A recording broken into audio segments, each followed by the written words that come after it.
حضرت انس بن مالک رضی اللہ تعالیٰ عنہ نے فرمایا کہ جب رمضان کا مہینہ شروع ہوا تو نبی کریم صلی اللہ علیہ وآلہ وسلم نے فرمایا کہ یہ مہینہ تم پہ آیا ہے اور اس میں ایک ایسی رات ہے جو 1000 مہینوں سے بہتر ہے، تو جو شخص اس کی برکتوں سے محروم رہا وہ تمام بھلائیوں سے محروم رہا، اور نہیں محروم رکھا جاتا اس کی بھلائیوں سے مگر وہ جو بالکل بے نصیب ہو۔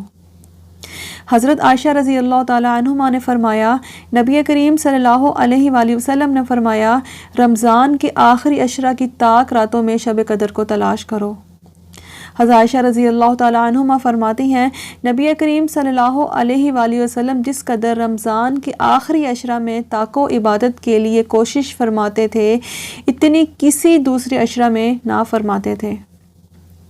حضرت عائشہ رضی اللہ تعالیٰ عنہما سے روایت ہے، آپ فرماتی ہیں میں نے نبی کریم صلی اللہ علیہ وآلہ وسلم سے عرض کیا یا رسول اللہ مجھے بتائیں اگر مجھے معلوم ہو جائے کہ کون سی رات شب قدر ہے تو میں اس رات میں اللہ تعالیٰ سے کیا عرض کروں، کیا دعا مانگوں؟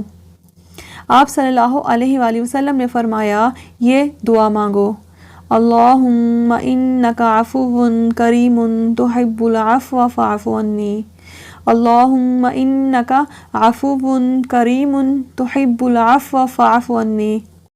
اے اللہ تو معاف فرمانے والا اور بڑا کرم فرمانے والا ہے اور معاف کر دینا تجھے پسند ہے، اے اللہ بس تم میری خطائیں معاف فرما دے۔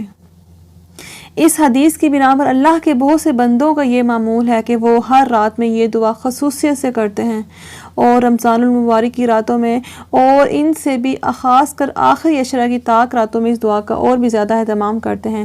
تو میری پیاری بہنوں اور بھائیوں یہ بہت ہی پیاری رات ہے، اسے پانے کی کوشش میں لگ جائیں، اسے مت گنوائیں۔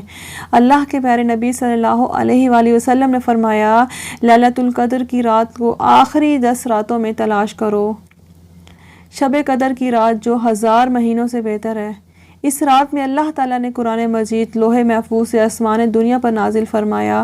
اس رات میں صبح ہونے تک خیر و برکت نازل ہوتی ہے اور یہ رات سلامتی ہی سلامتی ہے۔ میری اللہ تعالیٰ سے دعا ہے اللہ تعالیٰ مجھے اور آپ کو لیلۃ القدر کی رات اور اس کی برکتیں اور سعادتیں اکٹھا کرنے کی توفیق عطا فرمائے، آمین۔ السلام علیکم ورحمۃ اللہ۔